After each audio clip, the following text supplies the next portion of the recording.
বলছি অস্পর্দা, আজকে আপনারা ইলেকশন কমিশনের অফিস ঘেরাও করলেন, কিন্তু সেই যে জোশ, আগের দিনকে আমরা দেখছিলাম একটা সাংঘাতিক ভাবে জোশ মারামারি, মানে একটা এই হবে সেই হবে একটা ব্যাপার ছিল। মানে একটা বলা যেতে পারে যেভাবে আপনারা আক্রমণ করছিলেন মানে কিছু একটা হবে, কিন্তু আজকে কিন্তু আপনারা ঠিক ততটাই মানে হালকা। হালকা নয়, আমরা ওয়ার্নিং দিতে এসেছিলাম। খুব শর্ট নোটিশে আমরা ওয়ার্নিং দিতে এসেছিলাম। হাজার হাজার লোক দেখলেন আমাদের মিছিলে হাঁটছিলেন শুভঙ্কর দার নেতৃত্বে, আমাদের মাননীয় সভাপতির নেতৃত্বে। এবং আমরা বার্তা দিতে এসেছিলাম সাংকেতিক, যেহেতু মাধ্যমিক পরীক্ষা চলছে ওই জন্য আমাদের জোশটা আমরা দেখাইনি জেনে শুনেই। এই কারণে দেখাইনি যে আমরা চাই না মাধ্যমিক পরীক্ষার যারা আছে তাদের অসুবিধা হোক, কিন্তু হ্যাঁ, আমরা ওয়ার্নিং দিতে এসেছিলাম, সাংকেতিক এই ওয়ার্নিং দিতে এসেছিলাম যে ইলেকশন কমিশন, আপনি শুধরে যান। এই যে বাংলার আপামর বাঙালি, এই যে ভোটার, আপামর ভোটার, 1 কোটি কত লক্ষ ভোটারকে যারা ম্যাপড, আনম্যাপড না, শুধু লজিক্যাল ডিসক্রিপেন্সির নাম নিয়ে যদি তাদের ভোট কেটে দেন, তাদের ভোটার অধিকার, বৈধ নাগরিকদের ভোটাধিকার যদি নষ্ট করেন, তাহলে জাতীয় কংগ্রেসে ময়দানে আছে, ছেড়ে কথা বলবে না, এই হুঁশিয়ারি দিতে এসেছিলাম আমরা। গণতন্ত্রে সব কিছুর উপরে কিন্তু জনগণ কথা বলে, এবং জনগণের উপরে যদি আপনি যেতে চান তাহলে কিন্তু অসুবিধা রয়েছে। সেই বার্তাই আমরা দিলাম যে আপনি জনগণের অধিকার হরণ করতে পারবেন না। ইলেকশন কমিশনের একটা কাজ হচ্ছে ইলেকশন কন্ডাক্ট করা, এবং দায়িত্ব হচ্ছে যারা ভোট দিচ্ছে না তাদের ভোট দেওয়া করানো। কিন্তু উল্টোটা হওয়ার চেষ্টা চালাচ্ছে কেন বিজেপির অঙ্গুলি হিলনে? যে ভোট, যারা বৈধ ভোটার তাদের ভোট কেটে নেওয়ার চেষ্টা। বাঙালি এটা ভুলে গেলে হবে না। এই বাংলা নেতাজি সুভাষচন্দ্র বসুর বাংলা, এই বাংলা রবীন্দ্রনাথ ঠাকুরের বাংলা, এই বাংলা কাজী নজরুল ইসলামের বাংলা, সূর্য সেন, বাঘা যতীন থেকে শুরু করে বিপ্লবীদের বাংলা। এই বাংলাতে মানুষ কিন্তু যদি দেখে নেই যে আপনার ব্রিটিশের মতন কাজ শুরু করে দিয়েছেন, তো ক্রান্তি হবে, বিপ্লব হবে। এই ওয়ার্নিংটাই দিতেছিলাম যে আপনারা সংবিধান মেনে কাজ করুন, নাগরিকদের অধিকার হরণ করতে আসবেন না। তৃণমূল কংগ্রেস বলছে যে তারা সুপ্রিম কোর্টে ইতিমধ্যে 10 গোল দিয়ে দিয়েছেন, কারণ মুখ্যমন্ত্রী মমতা ব্যানার্জি যেভাবে সওয়াল করেছেন সেটা বৈধ কি অবৈধ পরের কথা, কিন্তু তারা মানে তাতে বাংলার মানুষ কিন্তু মুখ্যমন্ত্রীর পক্ষে চলে গেছেন, এবং কংগ্রেসের এই এখন প্রতিবাদ করে লাভটা কি হবে? কংগ্রেস মানুষের পাশে রয়েছে। মুখ্যমন্ত্রী মমতা ব্যানার্জি বলেছিলেন বাংলায় এসআইআর হতে দেব না। মমতা ব্যানার্জি কিন্তু এই এসআইআরটা নিয়ে বাইনারি পলিটিক্স খেলার চেষ্টা করছেন। বিজেপি এবং নিজেকে যুদ্ধ দেখিয়ে উনি চেষ্টা করছেন যে ওনার কাছে কনসলিডেট ভোটটা আসুক। কিন্তু আমরা বাংলার মানুষকে বলবো, না, কোনো কিছু থেকে দেশকে বাঁচাতে যদি পারে কেউ, একটাই বিকল্প, জাতীয় কংগ্রেস। জাতীয় কংগ্রেস ছাড়া কেউ কিন্তু দেশকে বাঁচাতে পারবে না। দেশ সংবিধানকে রক্ষা, এই বাংলার সংস্কৃতি, বাংলার দুর্নীতিমুক্ত বাংলা, এই সম্পূর্ণ যদি কেউ করতে পারে, সেটা যেভাবে এই কংগ্রেস ডক্টর বিধানচন্দ্র রায়ের আমলে করেছিলেন, উনি মুখ্যমন্ত্রী থাকাকালীন সিদ্ধার্থ শঙ্কর রায় থেকে শুরু করে আমাদের মহান নেতারা গনি আবুল বরকত আতাউল গনি খান চৌধুরী থেকে শুরু করে যারা এই বাংলার উন্নয়নে, প্রিয়রঞ্জন দাস মুন্সি থেকে শুরু করে যারা এই উন্নয়নে যারা ভূমিকা পালন করেছিলেন, বাংলাকে উন্নয়নে ঠেলে দিয়েছিলেন, সেই যুগ ফিরিয়ে নিয়ে আসতে গেলে, সেই স্বর্ণ যুগ ফিরিয়ে নিয়ে আসতে গেলে জাতীয় কংগ্রেসের দরকার, এবং হাতকেই ভরসা করতে হবে।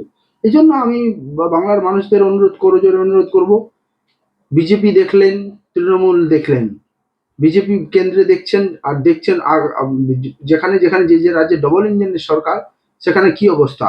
বর্তমানে বিজেপির পক্ষ থেকে যে প্রধানমন্ত্রী আমাদের নরেন্দ্র মোদীজি, উনি যেভাবে ট্রাম্পের অঙ্গুলি হিলে নামছে, যেভাবে অ্যাপস্টিন ফাইলে ওনার নাম এসছে, কত ঘৃণ যে ব্যাপার। ট্রেড একটা আইনে সাইন করে দিয়েছে ট্রাম্প।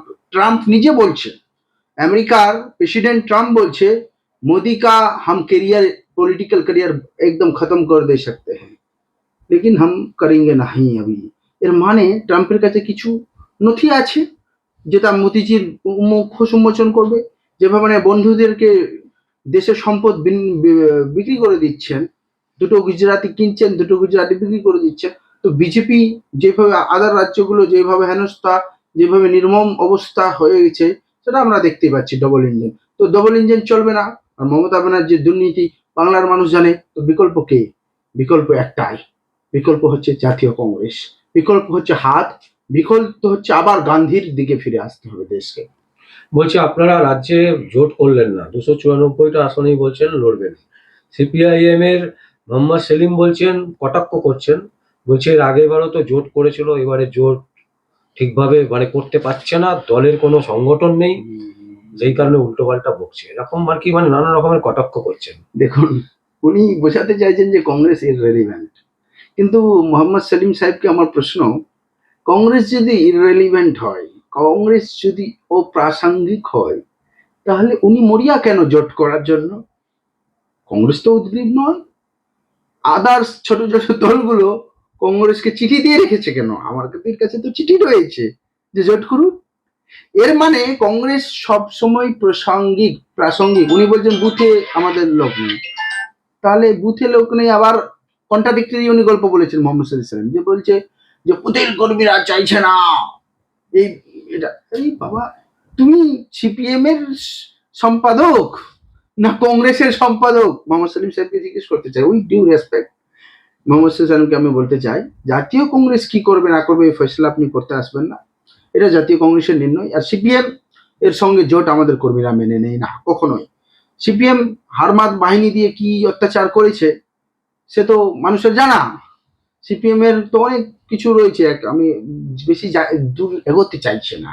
আমি যদি এখন শুরু করি সিপিএম এর কৃতিকলাপ গুলো যদি বলতে শুরু করি, তাহলে কিন্তু খুব খারাপ হয়ে যাবে।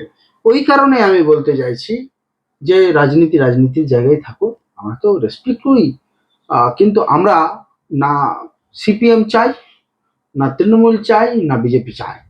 আমরা এখন বাংলার মানুষ চাইছে যাতে কংগ্রেস আবার নিজের স্বমহিমায় ফিরে আসুক, ভারতবর্ষকে বাঁচাক, রাজ্যকে বাঁচাক।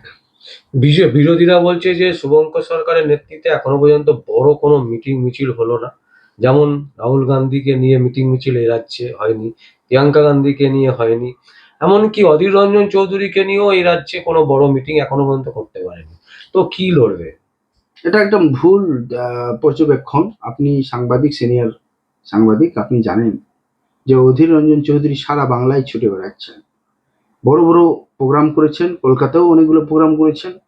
আমাদের প্রদেশ সভাপতির নেতৃত্বে বড় বড় প্রোগ্রাম হয়েছে, সংবিধান পাঠ থেকে শুরু করে, গ্রাউ থেকে শুরু করে, প্রত্যেকটা বিষয় থেকে শুরু করে, আনন্দপুর থেকে শুরু করে, যেমন ময়দানেও আছি আমরা, কোর্টেও আছি, সারা জেলায় ডেপুটেশন থেকে শুরু করে বুথ বুথ পর্যন্ত আমাদের কার্যক্রম চলছে। বিএলএ পুরো ভিজিট চলছে, গোটা রাজ্য ধরে ভিজিট হলো আমাদের। তো আমাদের কর্মশালা চলছে, এগুলো একটু দেখতে বলুন। আমাদের যদি সেরকম যদি যারা দেখতে পাচ্ছে না, Indian national Congress West Bengal পেজটাকে লাইক করুন, দেখতে পাবেন। ওই সেখানে দেখতে পাবেন, বা শুভঙ্কর সরকার দাদার হ্যান্ডেলে দেখুন, দেখতে পাবেন। আমার অ্যাডভোকেট আশফাক আহমেদ পেজে গিয়ে দেখুন, দেখতে পাবেন কত কি হচ্ছে কাজ। মিডিয়ারাও দেখাচ্ছে, অনেকটাই দেখাচ্ছে, এখন প্রেজেন্স আছে অনেকটাই। তো এই যে দেখাচ্ছে আমরা করছি। এবং যেটা আপনার প্রশ্ন যে রাহুল গান্ধীজি প্রিয়াঙ্কা গান্ধীর, তো এ তো अभी ट्रेलर है, আগে আগে দেখি হতা है क्या, ফিল্ম দেখনা বাকি है। রাহুল গান্ধীজিও আসবেন, সবাই আসবেন, আমাদের জাতীয় নেতৃত্বরাও অতি দ্রুত আপনারা দেখতে পাবেন যে বাংলায় ওনারা আসছেন এবং প্রোগ্রাম করছেন। এই তৃণমূল কংগ্রেস মহিলাদের ভাতা বাড়িয়ে দিল 1,000 থেকে 2,000 টাকা। শুভেন্দু অধিকারী বিজেপির পক্ষ থেকে বলছেন যে যদি বিজেপি আসে তাহলে 3,000 টাকা করে দেবেন, অথচ কংগ্রেসের পক্ষ থেকে কোনো ভাতা এখনো পর্যন্ত বলা হয়নি। দেখুন, আমরা ভাতার কোনো বিরোধিতা করি না, আমরা কোনো কিছুর বিরোধিতা করি না, কিন্তু আমরা বাজেট নিয়ে একটু কথা বলতে চাই। বাজেট খুব ইম্পর্টেন্ট বিষয়। আমি কয়েকটা ডেটা, আপনি যদি অনুমতি দেন, একদম পশ্চিমবঙ্গের কয়েকটা ডেটা আমি রাখতে চাই। এই ডেটাগুলো, এক মিনিট আমি আপনাকে যদি বলি, তাহলে আপনারা বুঝতে পারবেন পশ্চিমবঙ্গের রাজ্যের যে বাজেট, এই বাজেটটা কি কি কিভাবে আছে, এই বাজেটে কত রকম প্রবলেমস রয়েছে। আমি কয়েকটা বাজেটের উল্লেখ করছি। পশ্চিমবঙ্গে, ওয়েস্ট বেঙ্গলে টোটাল 3.9 লাখ টাকার 3.97 লাখ করোড়, এটা স্টেট বাজেট। টোটাল ডেট হচ্ছে 7.90 লাখ করোড়। তাহলে কত হলো? 37.38%, মানে জিএসডিপি, স্টেট যেটা যেটা জিডিপি আমরা বলি, এটা জিএসডিপি বলি স্টেটে। তাহলে আপনি বলুন 3,97,00,000 করোড় রাজ্যের বাজেট, আর ঋণ হচ্ছে 7.90 লাখ। এই বাজেটটা আসলেই বাজেট না ঋণের বাজেট? প্রথম আমার প্রশ্ন।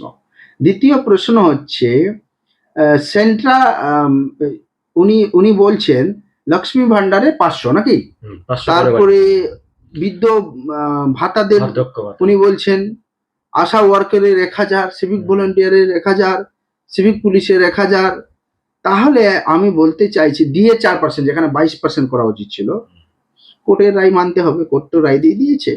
আমি বলতে চাইছি ইনফ্রাস্ট্রাকচারে এই যে উনি বলছেন যে 46 কত একটা উনি বলেছেন, পুরো বাজেটটা আমার কাছে আছে, 46% একটা উনি বাজেটে বলেছেন যে এত পার্সেন্ট আমার ঠিক এখন আসছে না, দেখে বলতে হবে, এত পার্সেন্ট বেকারত্ব কমে গেছে, মানে 30 পয়েন্ট একটা বলেছে, 40 মোটামুটি। প্রশ্ন হচ্ছে যদি বেকারত্ব কমে থাকে তাহলে যুবকদের উনি বেকার ভাতা চালু করেছেন, কিন্তু যদি বেকারত্ব কমে থাকে, এমপ্লয়মেন্ট জেনারেট হয়, তো বেকার ভাতা দেওয়ার কি দরকার?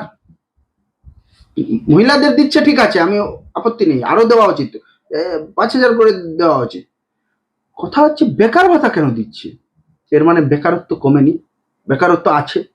দ্বিতীয় আমার প্রশ্ন হচ্ছে উনি এমএসএমইর অবস্থা কি? এমএসএমই মাইক্রো, কারেন্টলি উনি বলছেন 88.41 লাখ মাইক্রো এন্টারপ্রাইজেস এবং 26,000 স্মল এন্টারপ্রাইজেস, 1,000 মিডিয়াম এন্টারপ্রাইজ করছে।